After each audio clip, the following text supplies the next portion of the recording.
southern Morocco.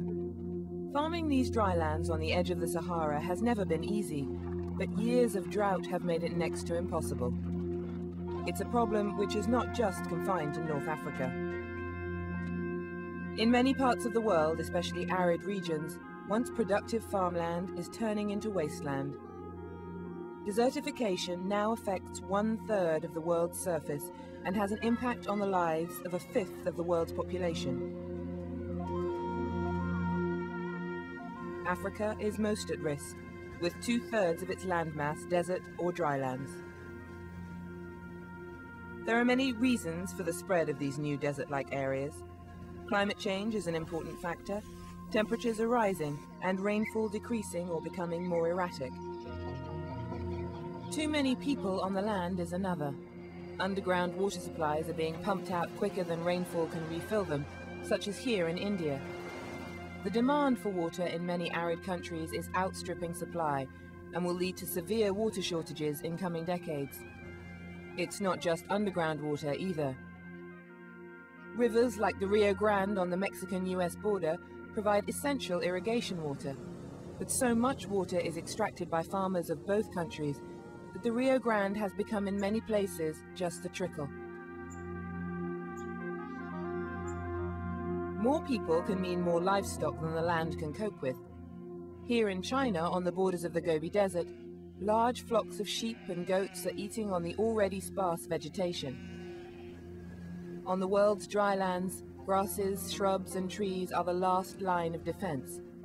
When they are lost, topsoils just blow away. This image taken from a NASA satellite shows millions of tons of topsoil blown in a giant dust storm from Africa out across the Atlantic, an estimated 13 million tons each year. The destructive effects of desertification has given natural deserts a bad name. Many people talk about the destructive impacts of desertification, of these deserts encroaching on one's arable lands. But equally important is deserts themselves as ecosystems, what they can offer in the future in terms of services, how they can help their own communities develop with their resources, with their very special ecosystems.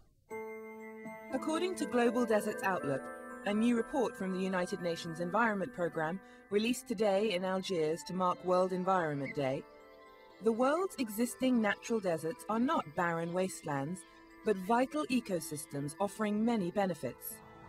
Desert plants adapted to the harsh environment could be an important source of new crops and chemical compounds for medicines and industrial products. Wild plants are currently responsible for 1/4 of today's medicines, while the US National Cancer Institute has identified 3,000 plants that are active against cancer cells. Meanwhile, some experts believe deserts, with their abundance of sunlight, could become the carbon-free powerhouses of the 21st century. Europe's Centre for Solar Energy Research and Development is in the Spanish desert region of Almería. Scientists argue that a desert area of just 800 square kilometers could capture enough solar energy to generate all the world's electricity needs and more. Deserts are also ideal sites for wind energy. This wind farm in northern Morocco is the largest in Africa. Its 84 wind turbines provide 2% of Morocco's annual electricity needs, saving annual carbon emissions of 230,000 tons a year. Surprisingly, deserts can support agriculture without using vast quantities of irrigation water. In Israel's Negev desert, farmers are beginning to see the benefits of planting desert crops like these prickly pears, instead of water-intensive citrus orchards. The fruit of the prickly pear is popular in many parts of the world, in Mexico and in Spain, for example, where it is known as las tunas. Even the leaves can be eaten or used as cattle feed once the sharp spines are removed.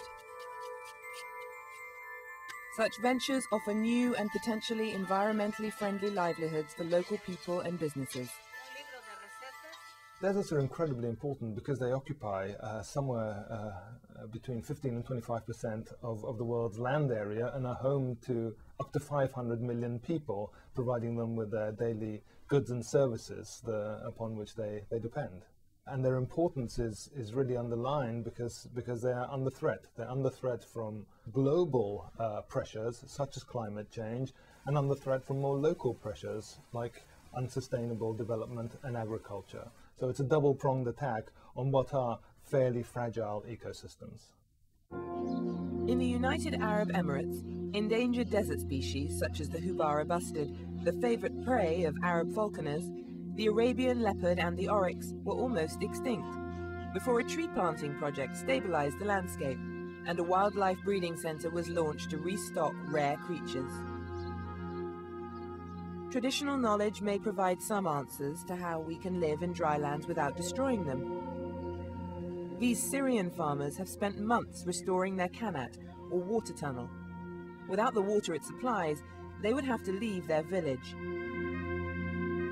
The technology is thousands of years old, and yet unlike modern pumps, is sustainable. Using only gravity, kanats never drain more water than can be replaced by rainfall. UNEP's report contains a powerful message. Desertification is a serious threat, and yet deserts could be full of benefits for humankind if we can learn to manage them better.